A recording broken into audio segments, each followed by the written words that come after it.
Alright, so we got the chicks. They've been in this tote with a little hot plate. And we've had a waterer and that feeder in there for a while.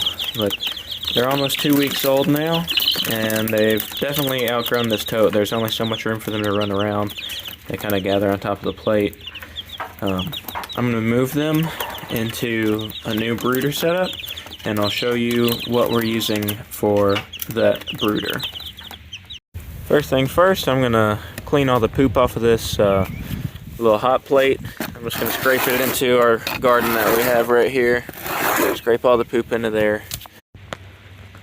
Okay, so this is what I have set up now, and we've used this before. This is just a 10 cubic foot little yard cart. I got it chalked off with some blocks. I got the hot plate plugged in. This is in our garage.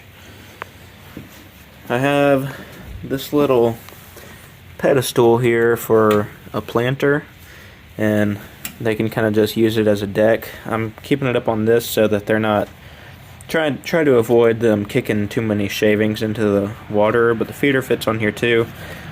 I'll try this out, see how it works. Allison might have another idea that'll be better, so we'll see if we end up keeping that or not. But this will give them a little bit more room to run around. They can still be out of the wind because we'll have the garage closed up at night and most of the day, and they'll be able to stay warm under the hot plate. So we'll see if they don't enjoy this, and we'll try to move them over now. And these are all our chicks. Papa, look at Waylon. Waylon, you're not supposed to be in this house. Go on out, buddy. Alright, here's our chicks. We'll just close them up in this tote and transfer them outside.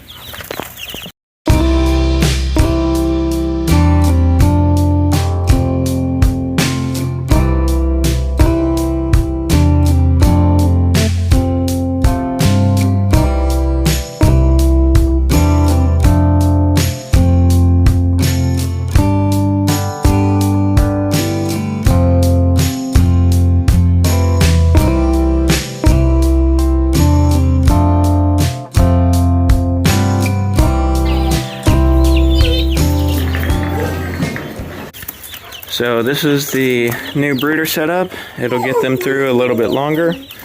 I just made this lid out of some 2x4s and some 1x4s, and it's got these little corners so it can sit on top of the yard cart. And we started out with this fence wire that's underneath, and ended up putting chicken wire over it, just so that they can't get out, because they can kind of fit through these 2x4 slots here, so chicken wire helps with that. But this will give them some more room to run around, and hopefully this will stay clean. But we keep the food in the garage for right now, and we can just we can fill their water up here. So should be a super easy setup. I'm going to clean this tote out, and we'll just put the incubator and all the starting stuff in here for storage. For those wondering, we put 24 eggs in the incubator, and we ended up with 17 chicks. 18 chicks hatched, and one of them passed away early on. I think it passed away the first day.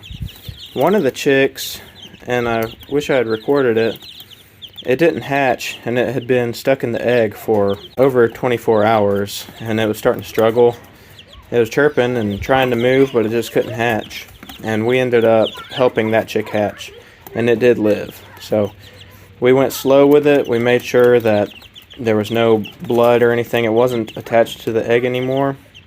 It was just stuck and couldn't get out. So I didn't record it, but that chick did survive, and I can't really pick it out because they all look so similar. So, but we did successfully help a chick hatch. And they say you shouldn't do that, but it had been well over 24 hours, so we went ahead and did that.